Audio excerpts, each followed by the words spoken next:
Bismillahirrahmanirrahim. Assalamualaikum warahmatullahi wabarakatuh. Selamat siang dan salam sejahtera untuk kita semua. Hari ini bahagia sekali karena kita kembali di podcast Peluang Corner Makassar.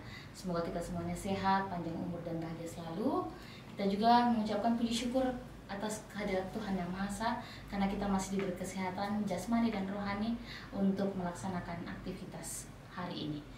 Baik, kita kedatangan tamu spesial hari ini, Bunda, orang yang bersahaja, perempuan yang berprestasi, tentu saja mau memberikan kita inspirasi yang luar biasa untuk khususnya di kalangan generasi milenial di Sulawesi Selatan. Beliau adalah Profesor Dr. Anda Haja Kembong Daeng M.Hum. Selamat pagi, Prof. Assalamualaikum. Waalaikumsalam warahmatullahi wabarakatuh. Terima kasih di sela-sela kesibukan beliau sebagai guru besar di Universitas Negeri Makassar. Beliau masih menyempatkan waktu untuk hadir di podcast Peluang Corner kali ini dalam rangka mengulik tentang bahasa dan sastra daerah sebagai penguat pendidikan karakter dan budaya bangsa.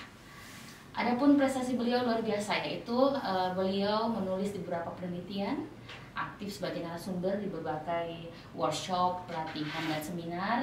Beliau juga aktif ya Bunda ya, menulis di jurnal internasional, melahirkan banyak buku, salah satunya yaitu Papilajaran Bahasa Mangkassar. Ada juga Kelong-Kelong Bahasa Mangkassar. Namun ada yang saya lihat di sini Bunda, ada penghargaan dari Kementerian Pendidikan dan Kebudayaan, Direktorat Pembelajaran dan Kemahasiswaan. Beliau sebagai dosen pembimbing PKM tingkat nasional. Wah, luar biasa sekali. Itu cuma salah satunya saja ya. Saya nggak bisa baca semua Bunda. Soalnya CV-nya itu 10 lembar. Ini cuma disingkat-singkat saja. Bunda, apa kabar hari ini? Alhamdulillah. Baji-baji. Baji-baji.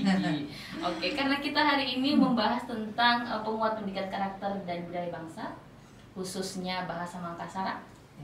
Jadi kita bahasa Makassar juga nggak apa-apa. Ya nanti ada translate-nya, kita artikan. Oke Bunda, ini menarik sekali yang kita bahas hari ini. Saya juga pasti tentu saja juga penonton di rumah penasaran tentang bahasa Makassar itu seperti apa. Bagaimana pendapat Bunda tentang bahasa daerah di Sulawesi Selatan? Apakah sudah mengalami pergeseran sebagai fungsinya sebagai bahasa ibu?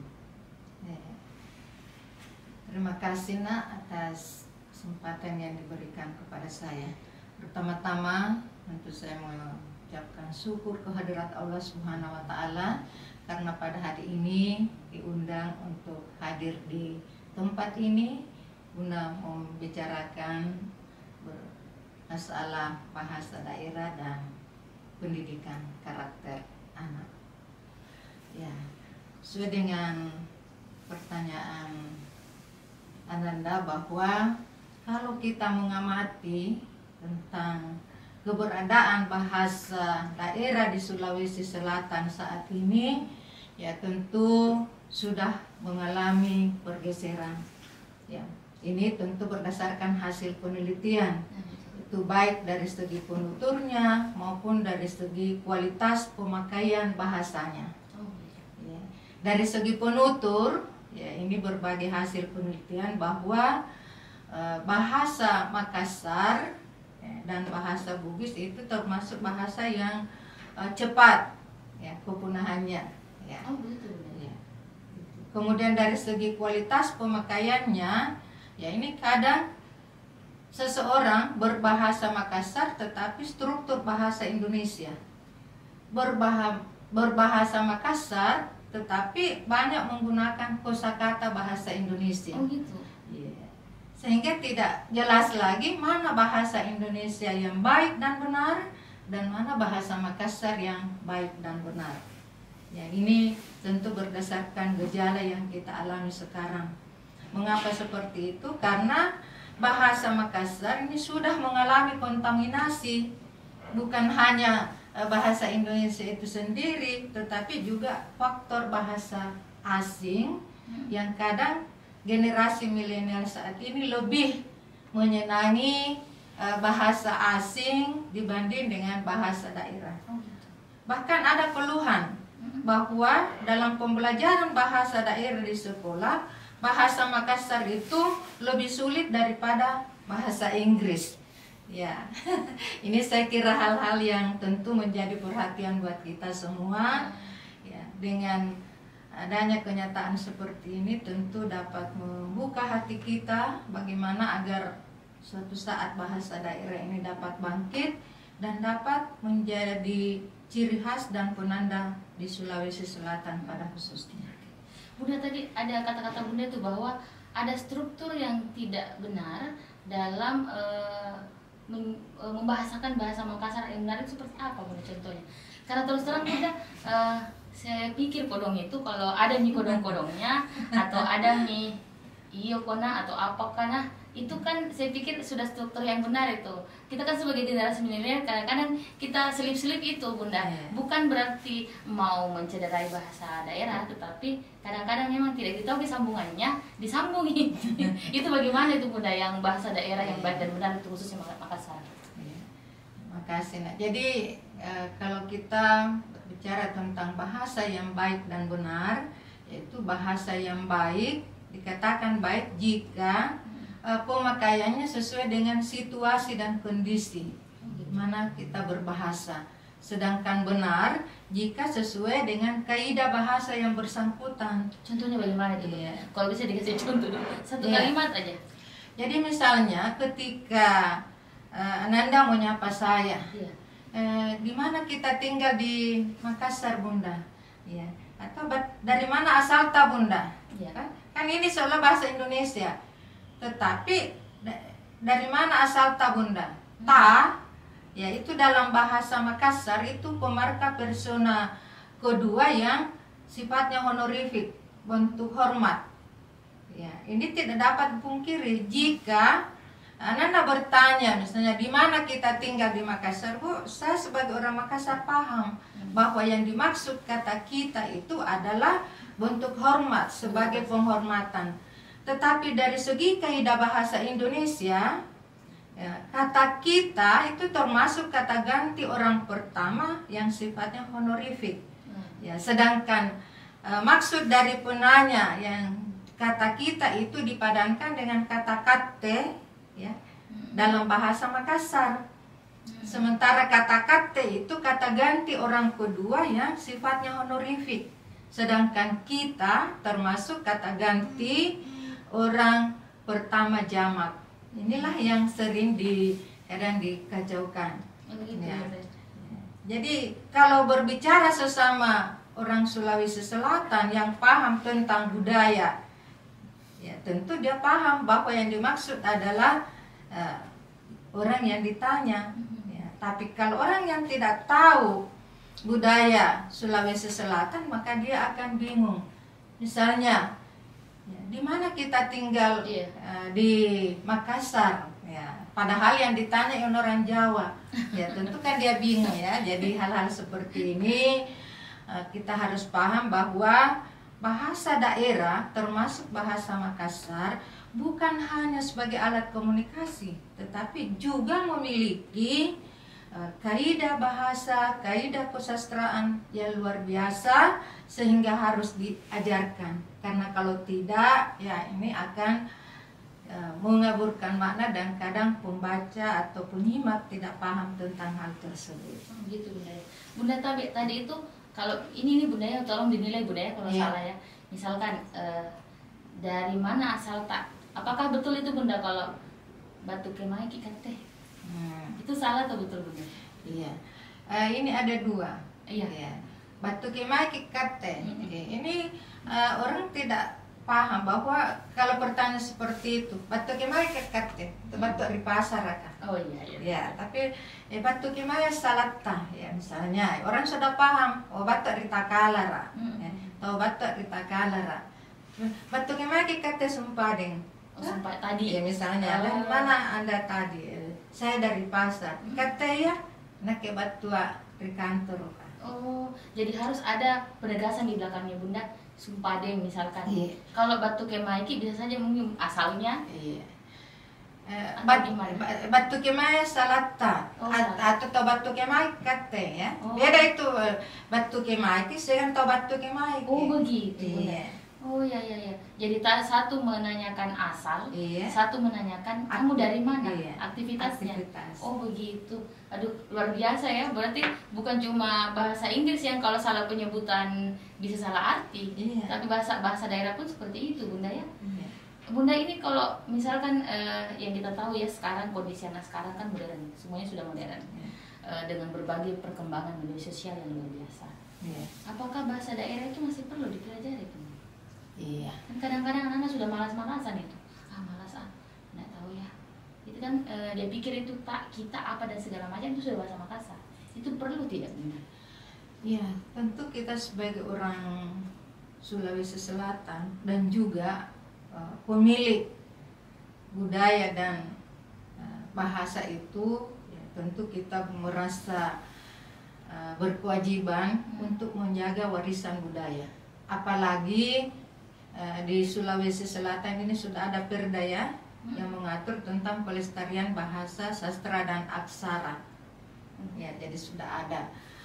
Kemudian jika ditanya apakah bahasa dan sastra daerah ini masih perlu dipelajari oleh generasi milenial, saya kira sangat penting ya, sepanjang ini orang Bugis, orang Makassar, orang Mandar itu masih ada. Karena salah satu penanda ciri seseorang suku adalah bahasanya. Kalau bahasanya sudah tidak dikuasai, ya, maka tidak menutup kemungkinan ya suku itu akan tidak dikenal identitasnya. Kalau hanya dari segi pakaian, semua orang ya boleh saja menggunakan pakaian adat dari suku lain, ya. Tapi kalau bahasa, ya ini juga harus dimunculkan, harus dipelajari agar generasi mendatang itu tetap mengenal identitasnya sebagai suku Makassar yang memiliki bahasa, sastra dan budaya tersendiri. Nah, karena kalau tidak ini kita akan tergilas oleh budaya lain. Makanya perlu pemertahanan, pelestarian dan pemajuan kebudayaan, khususnya ya tentu bagaimana menindaklanjuti dan tetap menggunakan bahasa daerah itu sebagai bahasa komunikasi di kalangan masyarakat penutur bahasa itu, dan juga menyosialisasikan melalui media sosial dan menggalang generasi muda bagaimana caranya supaya tetap cinta dan bangga terhadap bahasa, sastra dan budayanya. Berarti Bunda, kalaupun misalkan anak-anak di sekolah, macam anak-anak saya kan ada 3 Bunda, kadang-kadang malas-malasan kan untuk belajar bahasa itu, sulit, Ibu sulit. Berarti memang butuh dukungan besar dari sekolah, guru-guru, orang tua dan lingkungan sekitar, Bunda ya, untuk melestarikan. Kadang-kadang orang malu kan pakai bahasa ininya, padahal itu kan bahasa pemersatu ini suku. Walaupun di luar bagaimana ketemu di mana, tapi kalau kita pakai bahasa kesukuan itu ada rasa bahagia tersendiri. Tapi Bunda, sehubungan dengan pembahasan kita sebelumnya bahwa canggih sekali ini dunia perkembangan media sosial, banyak pakar yang menyerukan bahwa anak-anak kita ini sebagian sudah terkontaminasi oleh budaya luar. Dan tentu saja orang tua itu pakar yang sudah ngomong ini, berarti dia khawatir, orang tua itu khawatir, termasuk saya Bunda, ada rasa khawatir kalau anak-anak lihat TikTok, lihat YouTube yang sudah terkontaminasi. Anak-anak itu kadang-kadang bilang, lu, gue, aku, enggak. Itu sudah, jangan bilang iyo atau jangan bilang iye ibu, yes.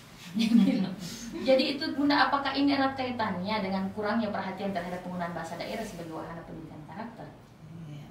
Iya, jadi seperti yang kita hadapi saat ini, ya, karena penguatan penggunaan bahasa daerah dalam keluarga itu sudah terpinggirkan oleh orang tua, oleh masyarakat, dan juga mungkin dukungan pemerintah sudah mulai berkurang, ya, sehingga dalam keluarga itu ya lebih banyak menggunakan bahasa, ya misalnya bahasa Indonesia sebagai bahasa ibu.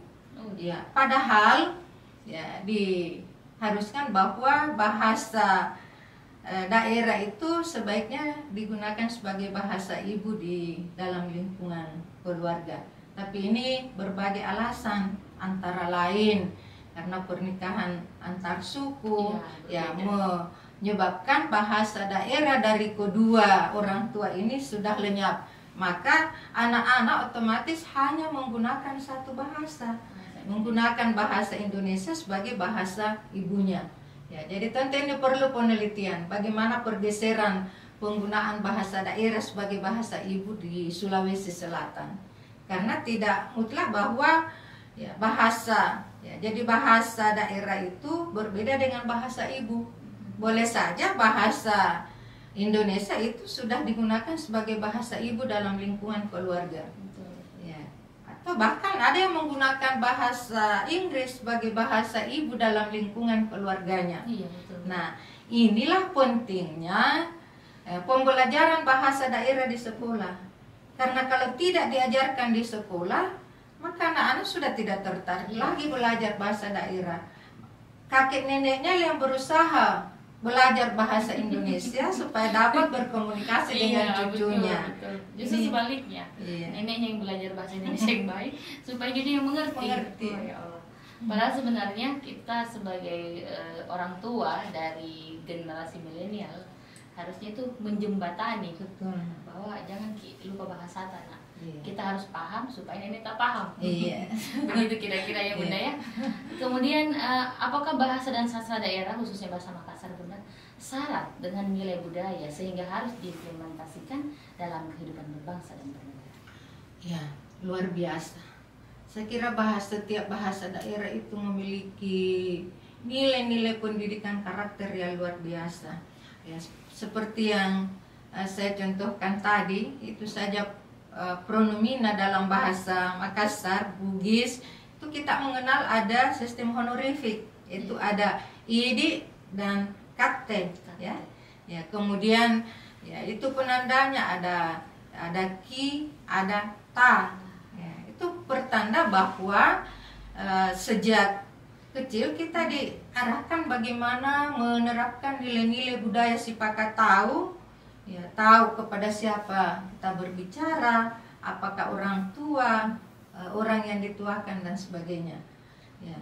Kemudian dari segi sastranya itu luar biasa. Bahkan dari kecil kita diajarkan bagaimana supaya jangan mengambil sesuatu yang bukan milikmu, ya. Jangan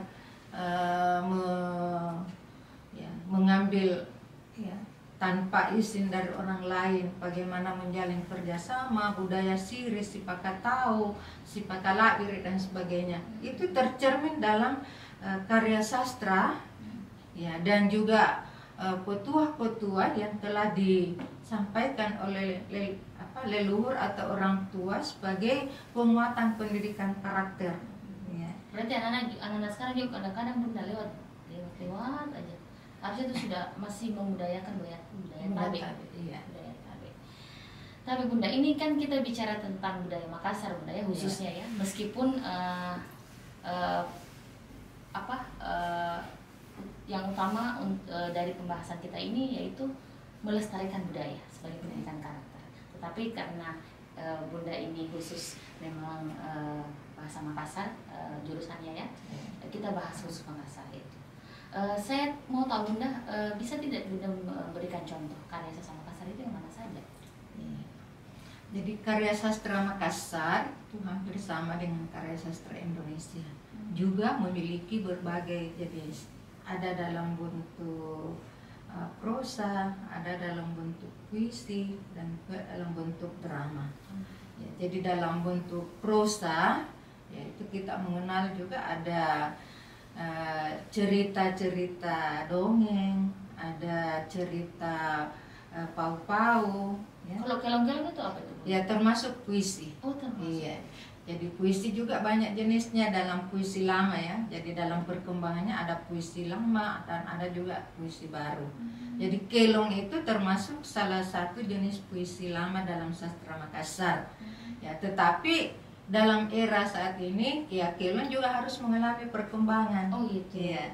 Jadi alhamdulillah Bunda untuk mencipta kelong dari aksara lontara kaki kukeko sampai haki kuheho. Ya, jadi kalau kelong lama itu hanya satu bait dalam satu kelong itu sudah selesai. Tapi saya mengembangkan, jadi misalnya saya ambil dari K, yaitu saya kembangkan menjadi 5 bait dan setiap bait itu tentu mengandung beberapa nilai pendidikan karakter. Ya, sebagai contoh, dan ini sering saya sampaikan dalam forum, ya, misalnya Karaeng Mapak Jaria, ya, Tuhan Maha Pencipta. Oh, Karaeng Mapak Jaria. Ya, jadi Karaeng Mapak Jaria, Karaeng Allahu Ta'ala. Ia kusomba, ia tong kupak nganroy. Kupak nganroy mi anjo, Karaeng ku allobangi, landri erokku anggap pa kasalamatkan. Kasalamatkan kupala, kabajikan kugaukan, nakutundrai eruka, bagau salah. Wah, salah yang kugau nukunate aku anyumbah, nasabat niya, karai Mapak Jaria. Ya, ini baru satu contoh. Saya mau nangis dengarnya.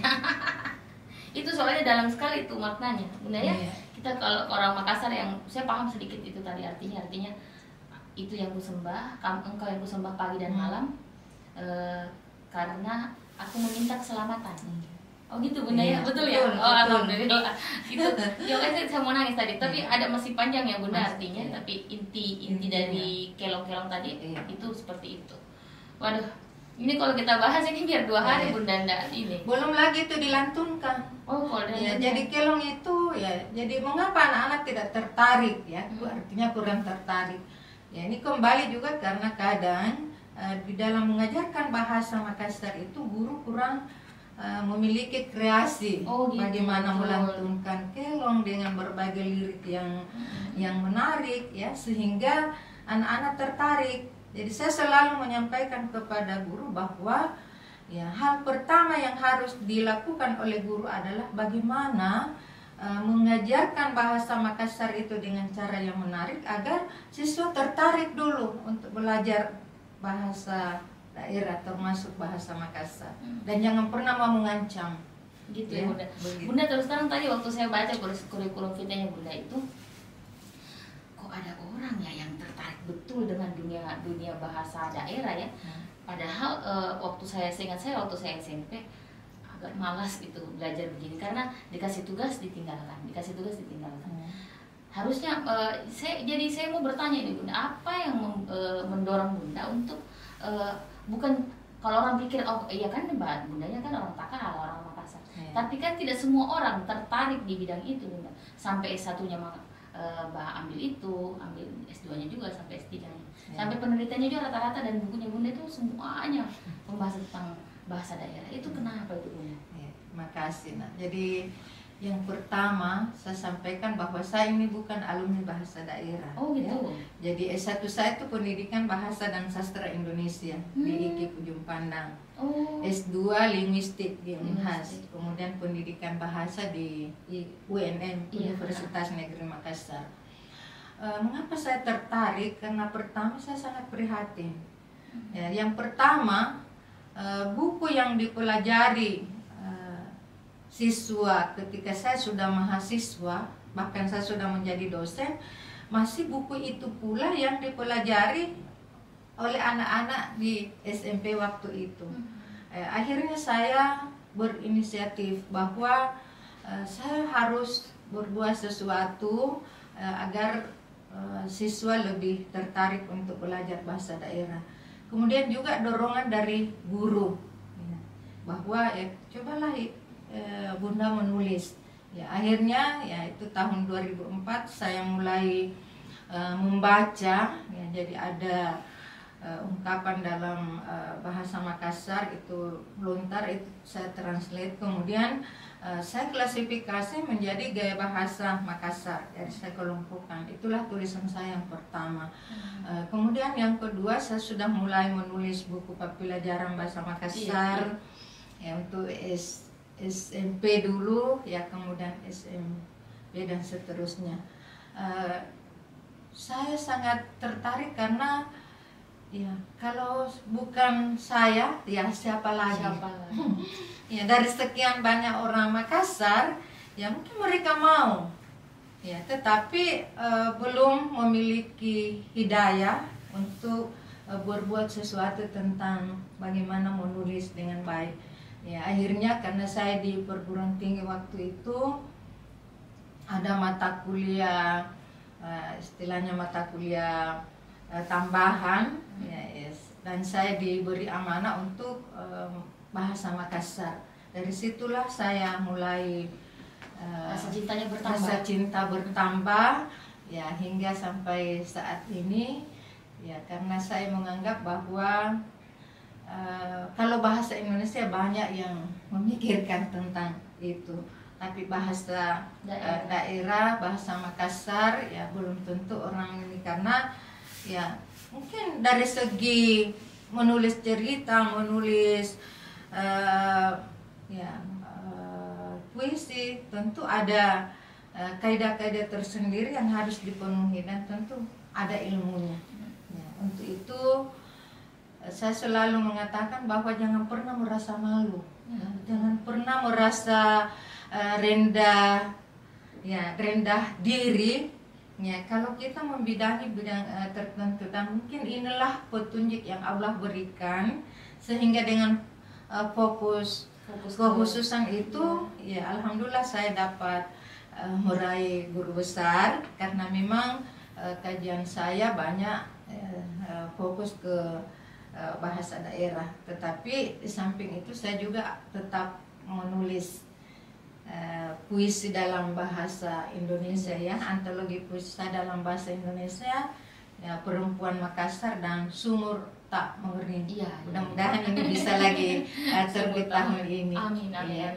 Nah, berarti ini Bunda bentuk rasa keprihatinan. Betul. Takut kalau iya. Bahasa daerah itu punah. Makanya Bunda ambil khusus ke situ, ya. Masya Allah, luar biasa sekali. Bunda, ini sebagai pertanyaan terakhir, upaya apa yang perlu dilakukan sebagai orang tua, masyarakat, generasi muda milenial, terutama pemerintah, agar bahasa dan sastra daerah tetap menjadi wahana penguatan karakter, pendidikan karakter di Sulawesi Selatan? Ya. Jadi tentu yang pertama sebagai orang tua, ya, kita harus sadar bahwa bahasa daerah apapun, ya, itu harus kita jadikan sebagai media pendidikan karakter. Untuk itu, ya, setidaknya kalau tidak dapat menggunakan bahasa daerah itu secara utuh dalam keluarga, ya minimal ada campuran, dan bagaimana mengajarkan tentang nilai-nilai karakter kepada anak, terutama bagaimana menghormati, bagaimana menyapa dengan bahasa yang santun, bagaimana bertingkah laku yang baik, karena bukan hanya bahasanya, sastranya, tapi juga budayanya. Kalau dikatakan tabe, ya itu harus disertai dengan sikap dan tingkah laku. Bagaimana budaya tabe, ya, tabe tapu polong bicaranta, ya, seolah-olah. Jadi bukan hanya itu pada saat lewat, tapi juga dalam percakapan pun menyela pembicaraan itu, ya boleh tabe. Oh begitu, tabe tapu polong bicaranta, eroka ane pabatur dalekal berita. Jadi luar biasa itu kalau kita budayakan seperti itu. Ingin menyela pembicaraan orang tua, itu harus melihat kapan kita harus berbicara, giliran berbicara dan sebagainya. Ya. Kemudian di masyarakat, ya ini dalam pesta adat istiadat itu seharusnya memunculkan kembali itu bagaimana prosesi adat istiadat itu dengan menggunakan minimal 2 bahasa, ya. Ya, kalau tidak sepenuhnya berbahasa Makassar, mereka dapat berbahasa Indonesia. Dan ini kadang-kadang yang menyebabkan bahasa Makassar itu terpinggirkan. Kalau pernikahan antara suku ya, orang yang melamar kan pada umumnya sudah menggunakan bahasa Indonesia. Kalau perda kuat di daerah, ya, kalau ada suku lain yang datang melamar di Takalar, ya menggunakan bahasa Makassar, maka ambillah ya tokoh adat yang ada di sana untuk yang melamar, dan tentu ada terjemahan dalam bahasa Indonesia. Demikian sebaliknya, ya, sehingga anak-anak merasa oh ternyata ada kebutuhan. Ya. Demikian juga sastranya, ada Pakyo Bunting, ya, ada Angaru, ada ungkapan-ungkapan dan sebagainya, ada kelong-kelong, ya. Ya, sehingga anak belajar bahasa daerah juga itu karena ada kebutuhan, dan menganggap bahwa suatu saat dengan menguasai bahasa dan sastra daerah ini dapat menjadi life skill, ya, dapat menjadi life skill dalam membekali anak. Jadi bukan hanya sekedar belajar karena ingin lulus, ya, tapi ada nilai tambah yang ingin diperoleh. Ya, kemudian pemerintah ini sudah mengeluarkan berbagai peraturan daerah, ada peraturan gubernur, ya bukan hanya sekedar peraturan, tapi mari kita mengawasi pelaksanaan undang-undang itu di masyarakat, terutama di sekolah, karena masih banyak sekolah yang tidak menjadikan bahasa daerah sebagai mata pelajaran mata lokal wajib. Betul. Ya. Kemudian guru yang mengajarkan juga, ya, yang penting tahu berbahasa daerah.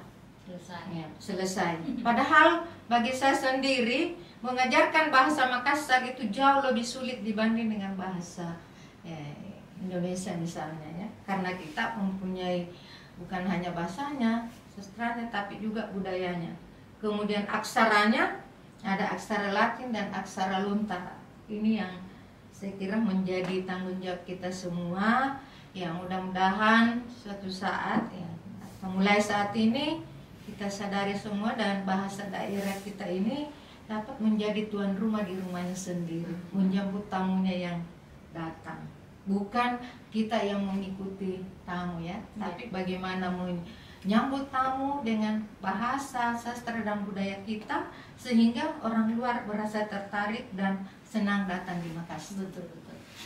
Dan ini juga terutama Bunda, ya, pemerintah mungkin harus banyak-banyak mensosialisasikan. Betul. Bahwa ada perda begini, ada begini, ada begini, supaya kita tahu oh ternyata bahasa Makassar itu, bahasa daerah itu ternyata diperhatikan oleh pemerintah. Betul. Jadi kita tidak baru tahu saya sebenarnya ini, wah sudah ada begini, sudah ada begini. Oh, ya. Terkadang kita kan membuka media sosial itu yang hal-hal lain. Baik sahabat Belam Corner dimanapun Anda berada, tadi itu pertanyaan terakhir untuk narasumber kita pagi ini. Namun sebelum kita tutup, kita mempersilahkan kepada Ibu narasumber, Ibu Prof, Bunda, ada tidak puisi atau kelong-kelong yang bisa didengarkan oleh kita semua penonton di manapun berada?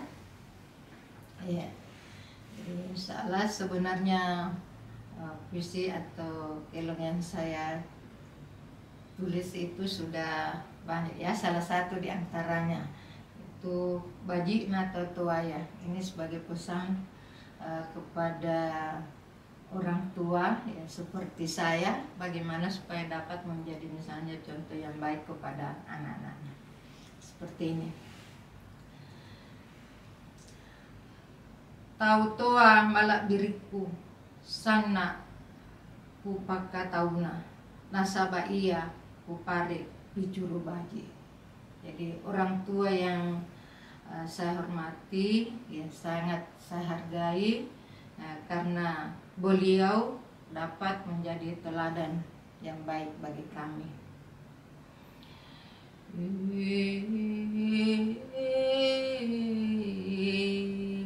Bajikna tahu tuaya punaku leni picuru kakule toni matu anakna.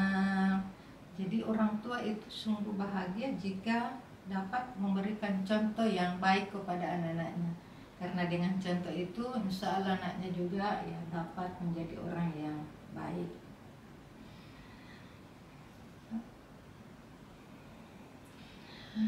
Anak nami antu tawa paralu nikah tutui sulana kule ajari tu baji ampe. Jadi anak keturunan kita itu perlu dijaga ya supaya dapat memiliki sifat dan karakter yang baik. Tawa suku bajina punna baji kiampena dalom potodong sirina siagam pacina. Jadi seseorang sungguh berbahagia jika memiliki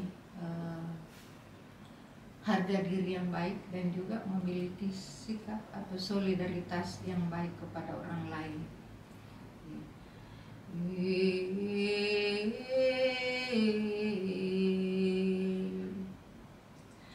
Tawa suku bajina punna bajiki ampena dalom potodong sirina siagam pacina. Ya, jadi kuncinya. Jadi tentu sebagai orang tua ya mari kita menjadi teladan bagi diri kita, bagi anak-anak kita dan juga bagi masyarakat. Insya Allah kalau semua orang tua memiliki sifat dan karakter yang baik ya, maka tentu anak-anak kita juga akan tertular, dan tentu inilah yang disebut dengan penguatan karakter. Tentu dimulai dalam keluarga dan dicontoh oleh anak-anak melalui bagaimana perilaku orang tua baik dalam lingkungan keluarga maupun dalam masyarakat. Salah satunya adalah tentu bagaimana menyampaikan pesan-pesan moral, pesan-pesan yang baik dan contoh-contoh yang baik lewat penerapan bahasa melalui karya sastra yang ada dalam masyarakat yang telah diwariskan oleh generasi tua kita dulu hingga menjadi warisan kepada generasi milenial saat ini, agar generasi milenial juga merasa bangga. Ternyata leluhur kami juga orang yang memiliki karakter yang baik yang dapat dijadikan sebagai pedoman dalam hidup dan bertingkah laku berbangsa dan bernegara. Baik, sahabat Bram Corner, tadi itu kelong-kelong sudah ceritakan, dinyanyikan, dilantunkan, dilantunkan dengan bahasa Makassar, tapi tetap ada ditranslate langsung oleh Bunda. Baik Bunda, sebagai kata kunci terakhir ini, closing statement. Jadi pertama, tentu sebagai orang tua, mari kita menjadikan bahasa daerah itu sebagai media pemberian penguatan karakter kepada anak-anak kita. Yang kedua, masyarakat ya senantiasa menjadi contoh bagi generasi milenial agar tetap generasi milenial membanggakan bahasa dan budayanya.